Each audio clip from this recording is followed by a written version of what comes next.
Welcome to Cambridge Film Festival, a film I love. My name's Jenny. I'm one of the trustees of the Cambridge Film Trust, and it's my absolute pleasure to welcome Stefan Georgiou to Cambridge Film Festival, friend of the festival, filmmaker, and he has chosen an absolutely brilliant film he loves, Letter from an Unknown Woman, the 1948 romantic drama.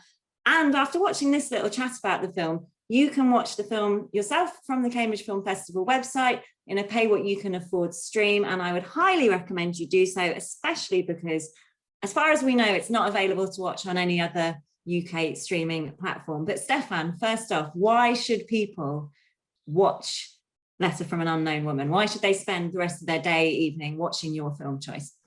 Oh God, I've got so many reasons why I love this film, but I think for a quick off the cuff reason, I think it's one of those forgotten films. I think it's an absolute classic of cinema that often gets overlooked, and it's directed by an incredible filmmaker, an inspiration to me, called Max Ophüls, and he is someone whose films perhaps aren't as widely known in the general population as they might be. You know, he's made some absolute classic films, this being one of them. And when the opportunity came along to talk about one of my favorite films and try and promote a film that has it's made so well. I mean, we're going to talk about it in more detail, I'm sure, but I would just, it's a film that you can sit down with of any afternoon and be completely enveloped by its performances, by its technical excellence, by its storytelling, and it's just a film that really transcends generations for me. And I would, I highly recommend it to all of my friends. So, can you remember when you watched it for the first time, where you were, who you were with, what your sort of expectations were? I can actually, and it's one of the reasons why the film has stayed with me. I think I was about 18, 19 years old, and I'd basically been given a really big book of, like, 10,000 greatest movies or whatever it was, and I was kind of flicking through. I read it avidly, cover to cover, and I was marking out films. And it basically had the synopsis for all of these films amongst its cast and crew. And I would just put an X basically next to all these films that sounded interesting to me. And I would then go and seek them out, like the film geek that I was, and watch them. And one of these films was Letter from an Unknown Woman. I just loved the premise of it as I read it. Much like you would do at a film festival. You might not know that much about it, but you're intrigued by something. Anyway, I sat down and I watched this film alone, and I was completely mesmerized by it, and I was kind of emotionally affected by it.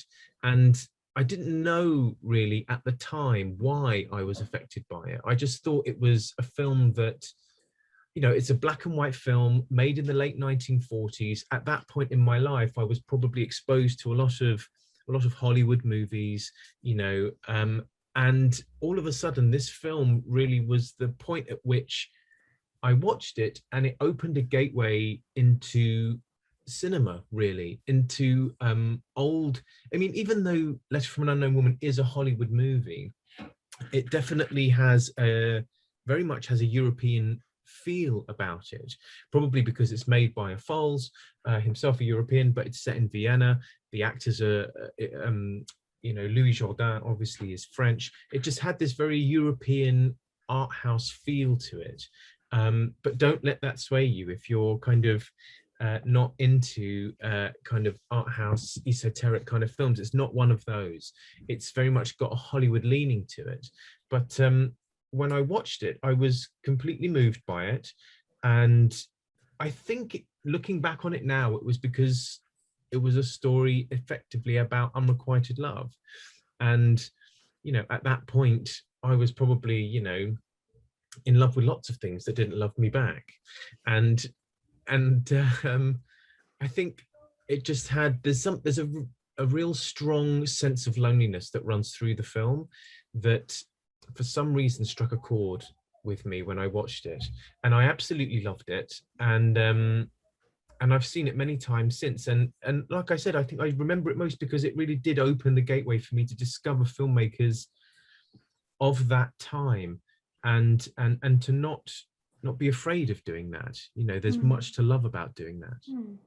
And you say you've watched it many times since, so you've introduced people to it. Have you, I don't know, maybe it's just me, but sometimes if there's a film I love so much and I introduce someone to it and they don't love it as much as I do, I I get a bit upset. I mean, have you been surprised by have some of the people you've introduced it to, have they shared your passion for it, or have you had like mixed reactions?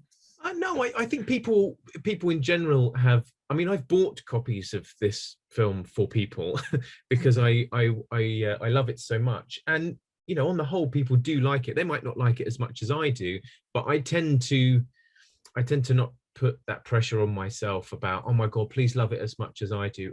Inevitably, we all want people to love things as much as we do, but also I think there's something to be said for films working their magic, you know, and films can only really work their magic. It's a connection between film and audience. And sometimes I think it's a lot about mood and where you are in your life. You know, you watch things at a certain point and they just affect you for some reason. And that's kind of the magic of cinema. And if you pass on a film that you adore and they don't quite get it, maybe they're not quite in the right place to enjoy what you got from it. And I don't know, that's kind of part of the wonder of it. I just like passing it on, and then hopefully people find something in it. But it certainly was a film that spoke to me, and every time I watch it since, I try and work out why it is that I was affected by it, and I come up with different answers all the time.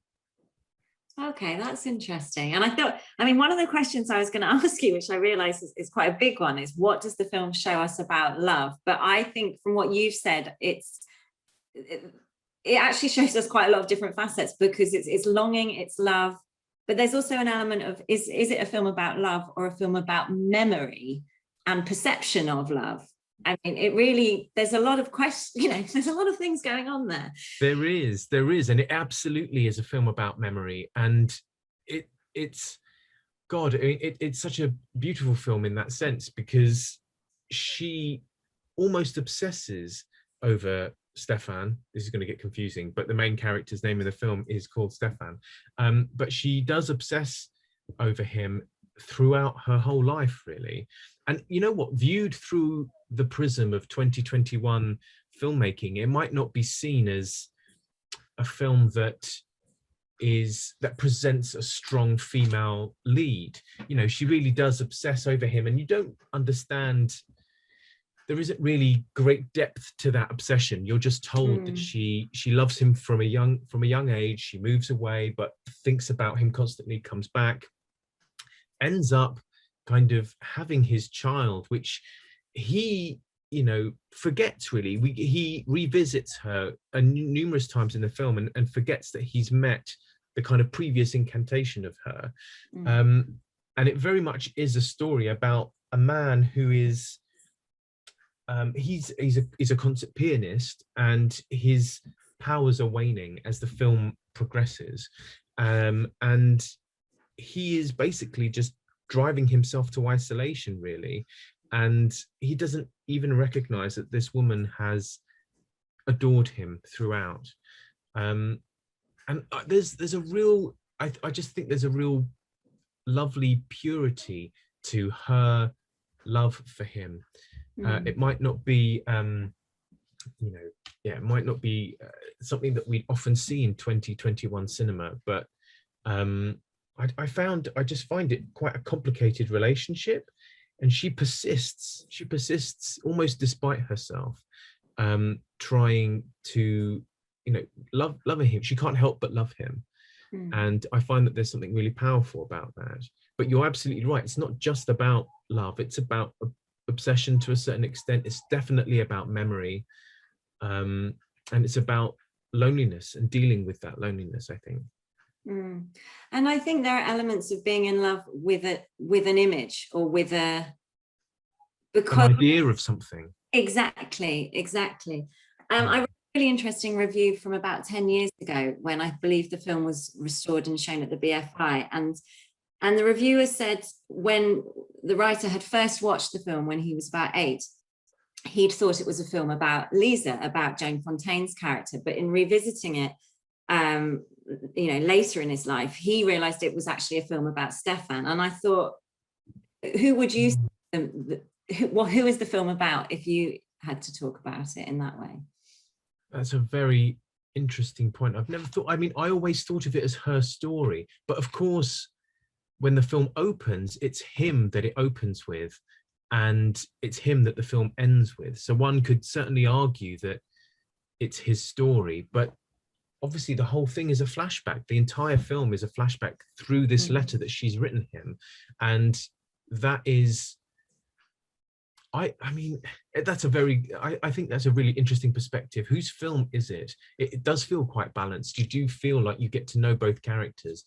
Personally, when I first saw it, I felt it was her story.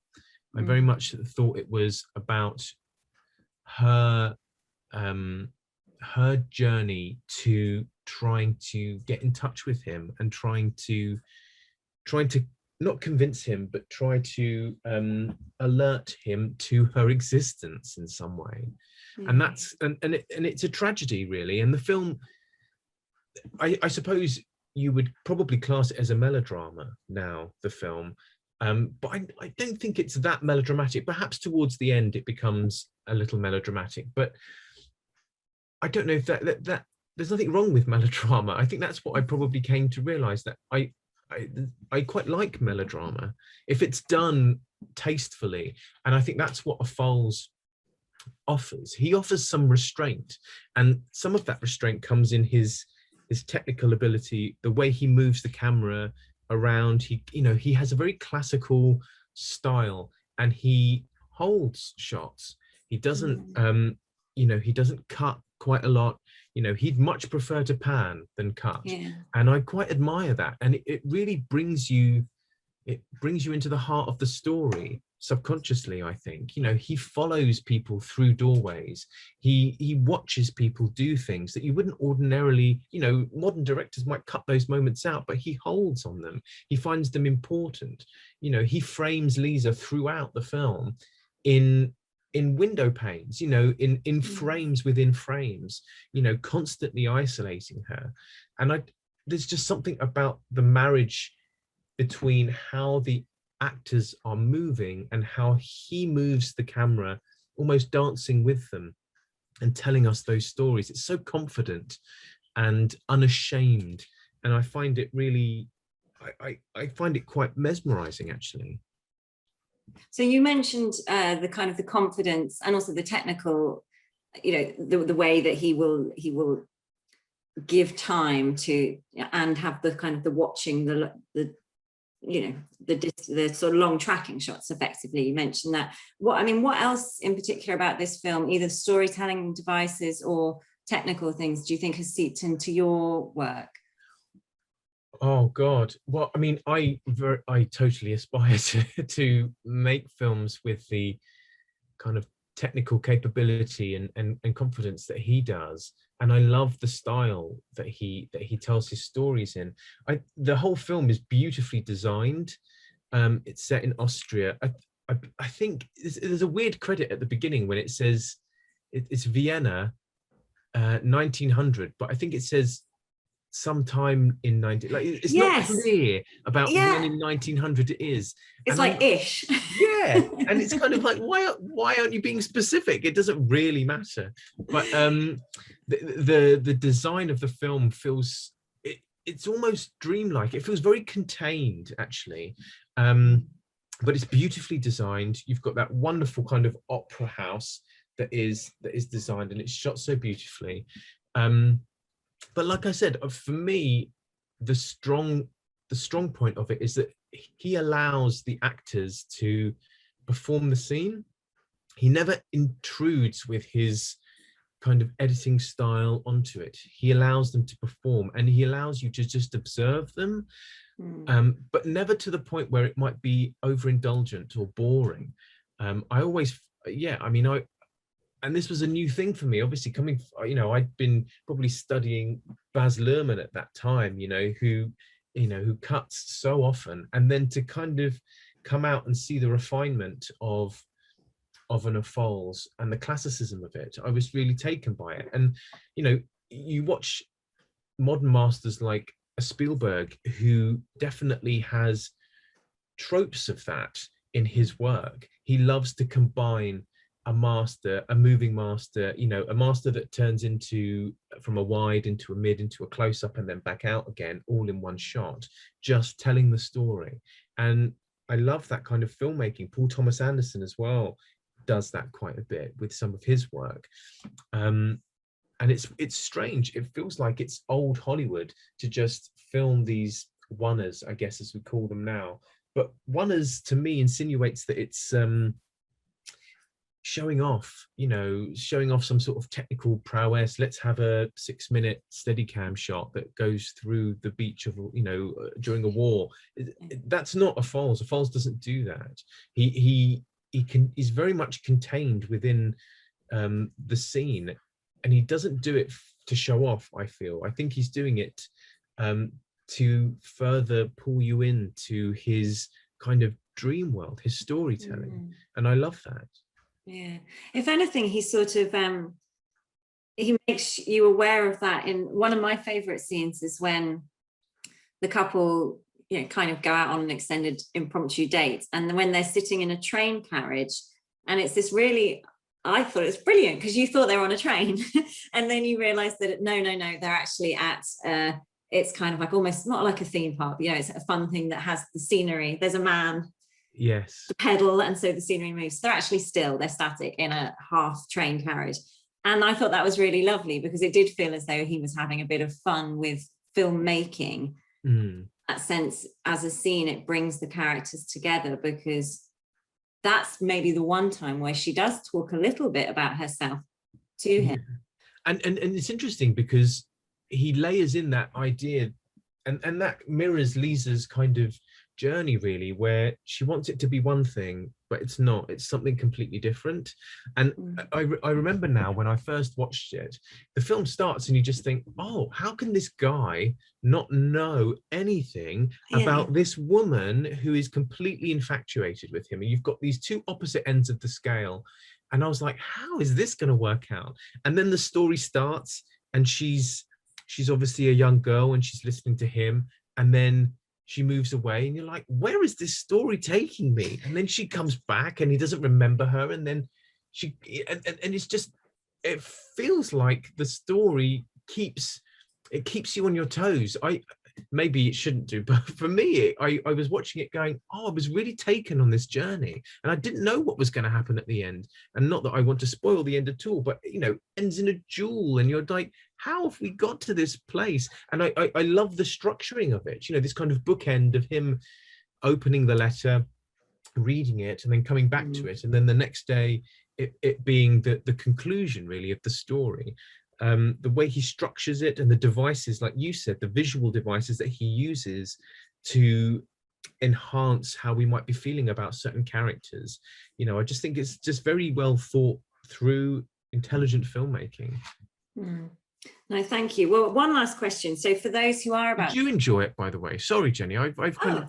Did you like it? I did. Though, do you know what? It's interesting that you mentioned about whether it, you know, watching it through 2021 lens, which, because I only watched it recently. And I think that was my one, if I had to have a about it, it would be when, because Stefan says a few times, you know, I don't know anything about you. I hardly even know your name. And I was sat there thinking, well, you could ask her, mate. You know, instead of just talking about yourself, you could ask her. But that's me probably just putting my like... But not at all, because, you know, it is about, he's basically a self-absorbed, like, arrogant womanizer, really. And he deserves everything that he gets at the end. And the fact that Jourdan plays him as this kind of suave, very attractive man who, but on the inside, he's basically on a descent, you know. And the tragedy, I guess, is that he unknowingly takes this woman with him. And I think it's very difficult to watch films made in the 40s and judge them with critique from 2020. You know, I think it's probably slightly unfair. You know, it was obviously a very different world, but I completely accept that there, you know, that there are moments where you're like, oh yeah, you could just ask her name, you know, you're a bit of an arrogant twat, which I totally get. But I mean, I was, you know, watching it whenever it was 20 years ago, I was completely whisked away by it. And he plays that character so well as well. I mean, he's very convincing as a suave, arrogant twat, but you see why she falls in love with him as well, because she's not in that sense. And you know what? It's weird. Sometimes you watch the acting style of the 1940s isn't the acting style of 2021, you know, and sometimes there are moments where you think, oh, okay, he's hamming it up a little bit here, but I forgive it. You know, I accept the era that it's made in, and I respect it. I think I remember it most because it really did teach me about the history of cinema. It really did open the door to me watching a lot more films in the 40s and 50s, and that style of cinema has certainly stayed with me, and it's something that I really want to implement more in the work that I do. So if there is, for people who are about to watch it for the first time, if there's something that we haven't yet discussed, whether it's a line or a scene or a shot that you would encourage them to look out for when they watch the stream after this, what would it be? Oh God, that's a really good question.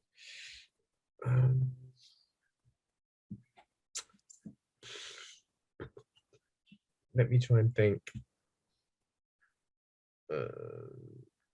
I think it's the, you know what? It's the dreaminess of it. I'm not gonna say a specific shot, but I'm just going the feel of it, the tone of it as you watch it has this.